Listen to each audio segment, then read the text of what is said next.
Halo semuanya, di sini gua akan menjelaskan video mengenai bagian frontend dari aplikasi Sonic. Ini aplikasi mirip Twitter di mana dibuat dengan Android Jetpack Compose dengan Kotlin. Di sini aku akan jelaskan semua foldernya, teknologi yang pakai, fungsi-fungsi penting ini kode, serta ada demo di akhir videonya. Baik, di sini bisa dilihat foldernya ada helper sampai ke bawah ini. Nah, helper ini adalah utility ataupun helper function. Lalu modul di sini, lihat, modul ini merupakan dependency injection ataupun heal. Lalu network ini API service, Prev ini local store ataupun data store. UI ini semua UI-nya meliputi komponen screen, temp, dan view model. Aku jelasin satu-satu. Komponen ini bagian dari UI yang bisa digunakan kembali. Screen ini adalah tampilan ataupun halaman aplikasinya.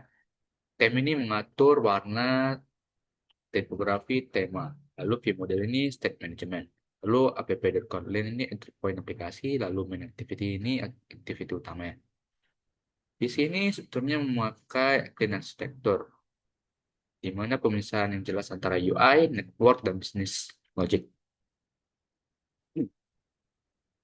Oke, sebelum itu teknologi yang dipakai di frontend ini meliputi Jetpack Compose, di mana UI toolkit moderate dari Google Android, di mana kelebihannya deklaratif, dashboard boilerplate dibanding XML, mudah dianimasikan, preview langsung di IDE.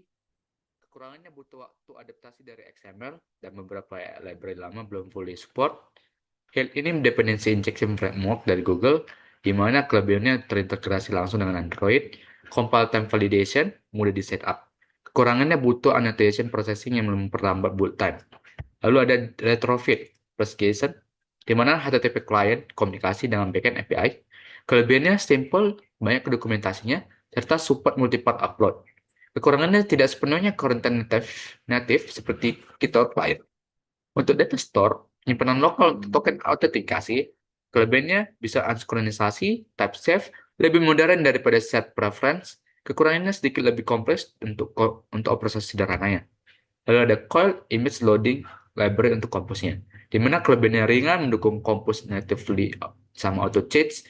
Kekurangannya kurang fitur dibanding Glide, di mana transformasi gambarnya kompleks. Navigation compose, navigasi atas screen. Kelebihannya type safe approach, yang mana terintegrasi dengan compose. Lalu kekurangannya deep link, ini agak rumit. Lanjut ke penjelasan proyeknya.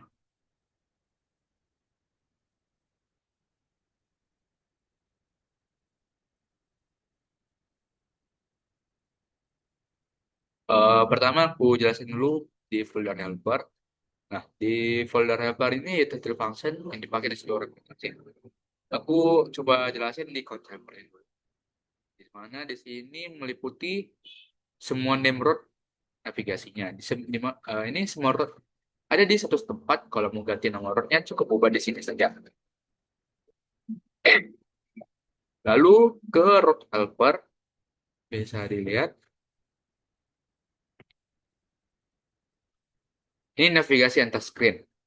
Lalu ada assessment helper. Di sini bisa teman-teman lihat. Ini dua fungsi penting di mana kita bisa menampilkan snack bar dengan tipe tertentu. Lalu kita bisa refer aman untuk API call dan tangkap semua error.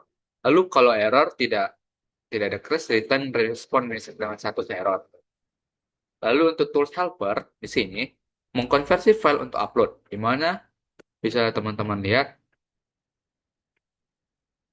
file path URI to multipart konteks image URI, di mana dia akan mengupload file, lalu dia akan mengconvert string ke request body untuk melipat form. Lalu ada alert helper ini.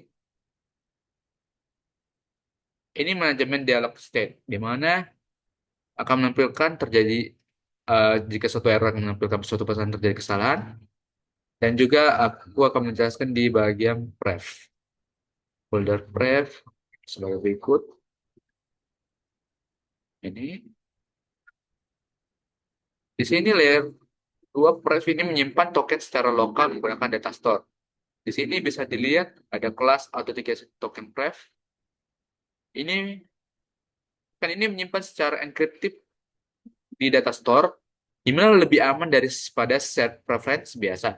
Setiap kali aplikasi dibuka, token ini akan diambil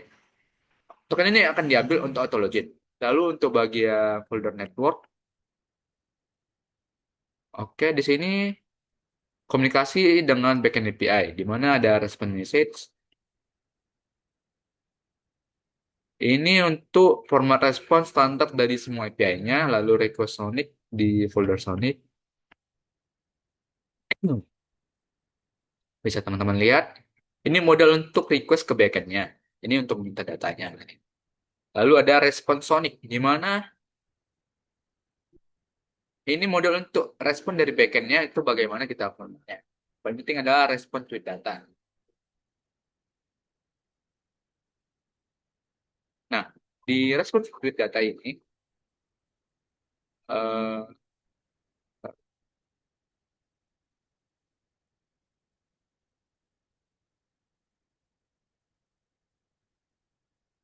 nah bisa dilihat di sini tweet data kelasnya. Ada mapping di mana di serialized name ini ada mapping name field backend ke Kotlin ya. Di mana serialized name ini penting. Di mana backend kirim retweet off, tapi di Kotlin kita pakai nama retweet tweet yang lebih deskriptif. Lalu di Sonic API Service, bisa teman-teman lihat, ini mendefinisikan semua endpoint API menggunakan retrofit annotation. Di mana sini ada get timeline, ada post tweet dengan gambar multipart, lalu ada Sonic App Container. Di sini untuk mengkonfigurasi retrofit, lalu interface Sonic repository juga ada. Ini interface ini fungsinya untuk mendefinisikan semua operasi yang tersedia. Lalu ada Sonic Repository Kotlin, di mana mengimplementasikan repository setiap fungsi memanggil API melalui Save API Call. Lanjut ke bagian modul, folder modul.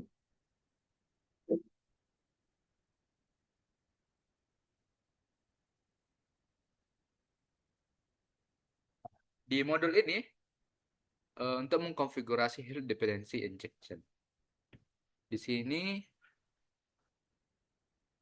dengan Health, semua dependensi diinjek otomatis ke view model.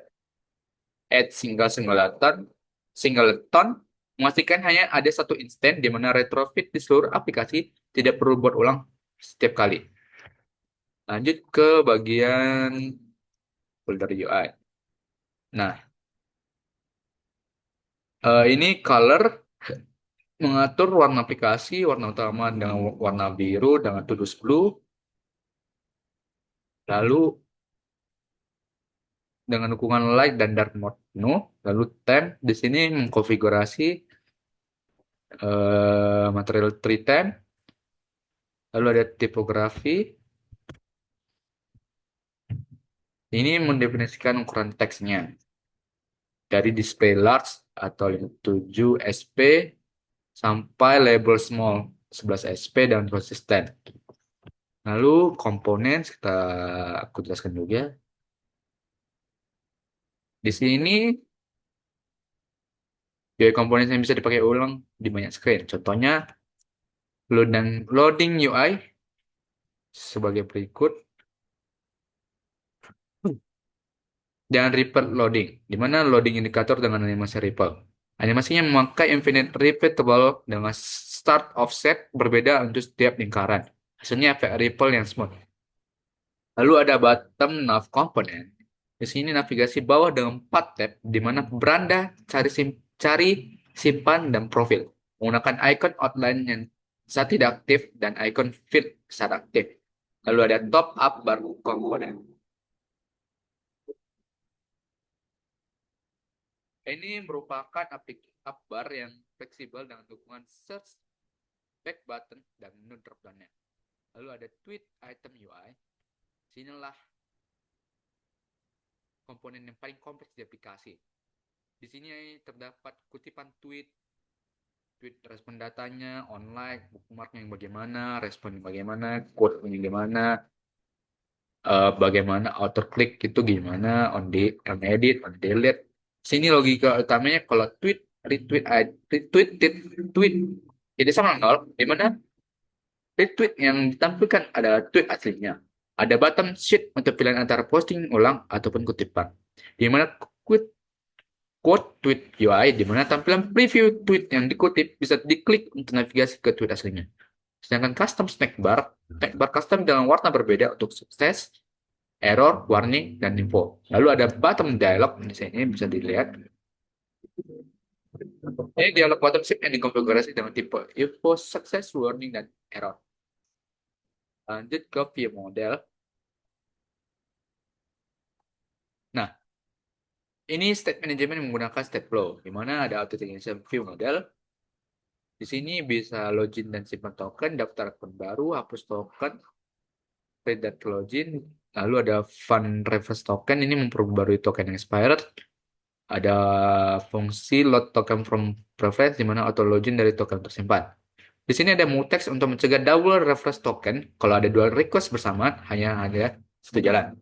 Lalu ada Sonic View model. Sini bisa teman-teman lihat state management untuk semua fitur utama. Ada file profile, profile user yang login, file ada profile user light side preset profile, file timeline, daftar retweet di beranda, file user tweet, tweet dari user tertentu, file tweet detail ini, tweet detail, tweet dan replies, full file bookmark, tweet yang di bookmark, file search tweet, hasil pencarian, file trending, hashtag di trending, file action ini step untuk operasi crewdnya. To create, update, and delete. Lalu sini pagination dihandle dengan page, counter, dan items dates yang di accumulate. Lalu bagian script,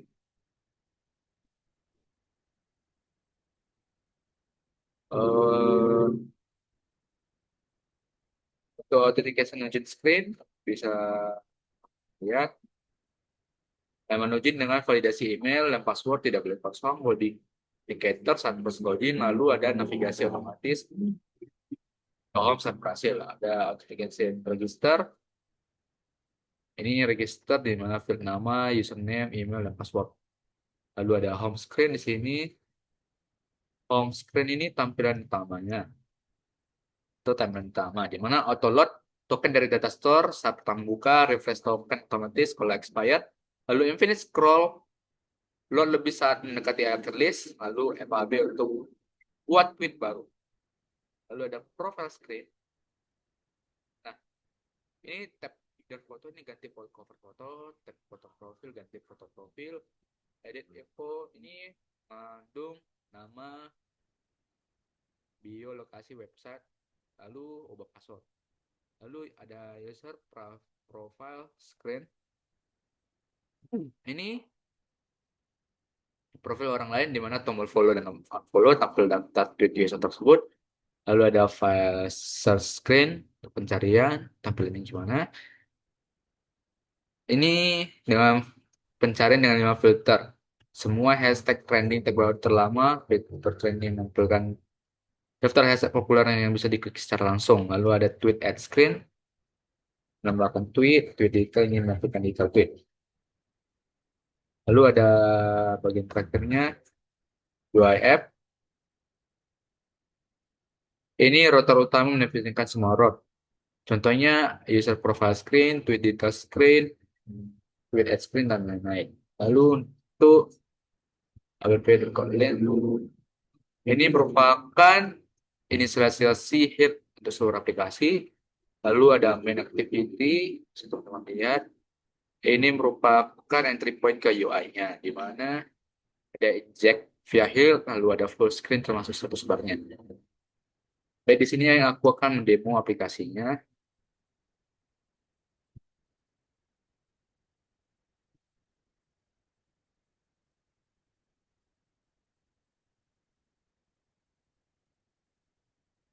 Aku jalankan terlebih dahulu. Tunggu sebentar.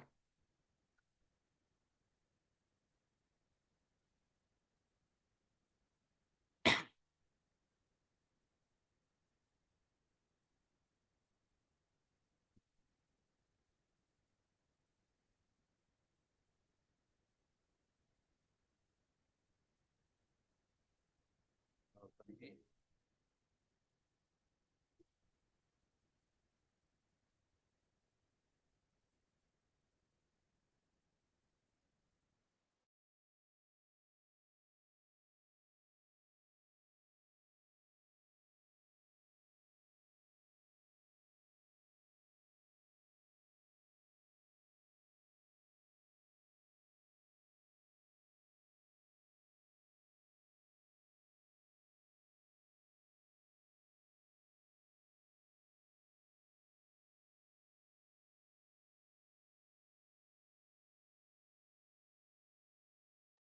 Di sini adalah tampilan utamanya. Di sini ditampilkan ada menu tanda cari, simpan, dan profil. Untuk tampilan profil bisa dilihat sebagai berikut. Contoh profilnya kita buat ini.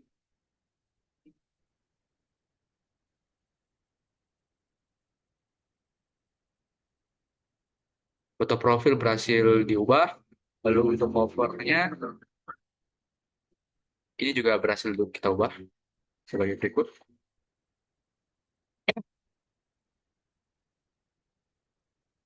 Nah, di sini adalah tampilan profilnya, ada nama dan username-nya. Di sini juga bisa mengedit infonya di mana nama lengkap, username, bio, lokasinya di mana, dan kita bisa tambahkan link webnya. Serta jika teman-teman mau ingin mengubah passwordnya pun bisa dengan mengetik sandi lamanya, sandi baru, dan konfirmasi kata sandi yang barunya. Untuk tampilan utamanya ada jika klik tombol titik tiga itu profile dan ada tombol logout. Nah, kita klik di sini percobaan pertama untuk menambahkan tweetnya tanpa gambar.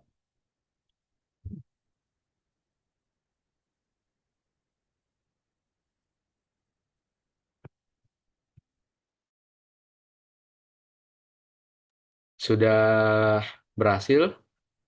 Lalu jika kita klik tombol like,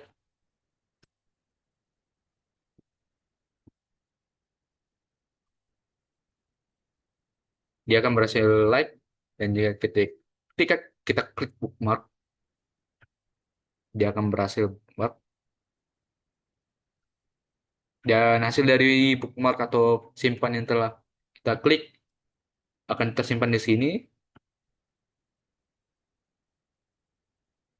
Lalu untuk fitur editnya pun ada. Let's say percobaan kedua. Nah, itu berhasil perbarui pesannya.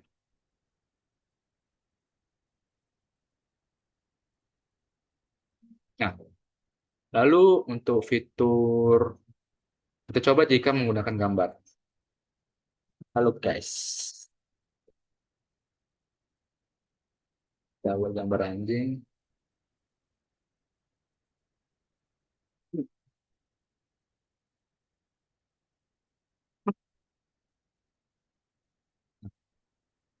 Sini berhasil juga jika kita menambahkan suatu tweet dengan suatu gambar.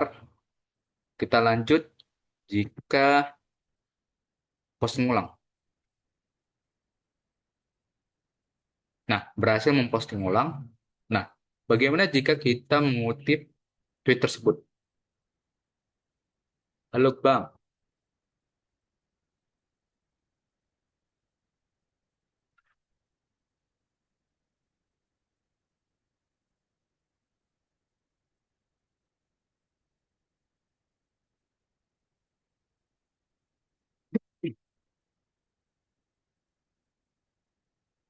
Nah, untuk mengutip pun bisa dan kita bisa mengutip gambar dengan gambar. Contohnya sebagai berikut.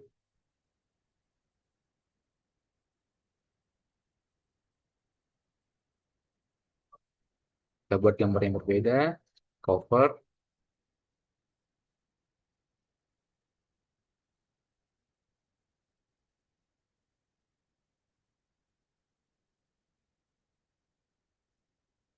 dan fitur retweetnya berhasil dan jika kita ingin menghapus tweetnya pun bisa. Berhasil. Fitur crowd di sini berhasil. Lalu untuk fitur pencarian dan filternya bisa teman-teman lihat. Untuk trending bisa menampilkan trending. Lalu jika ketik jika kita ketik Kotlin akan menampilkan dari semua tweet yang pernah dilakukan semua user dan hashtag juga berapa sama dan trending. Ini menampilkan semua hashtag dan berapa banyak tweet. Nah, dari banyaknya tweet akan berada di posisi teratas sebagai trendingnya. Contohnya, Deep Jokowi, jadi Jokowi 10 periode gas sih kalau kata gua. Contohnya sebagai berikut. Untuk fitur selanjutnya, itu menampilkan profil dari user lain.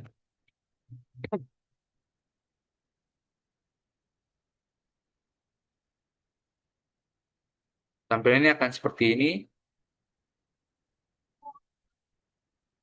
akan menampilkan bio-nya, lokasinya, serta link websitenya. Dan kita ditampilkan juga tombol ikuti dan menampilkan berapa banyak sih yang mengikuti orang tersebut dan berapa banyak pengikut orang tersebut. Dan ini berlaku juga di tampilan user profile kita sendiri. Mungkin sekian dari penjelasan saya. Jika ada kesalahan ataupun kekurangan, saya mohon maaf. Sekian dan terima kasih.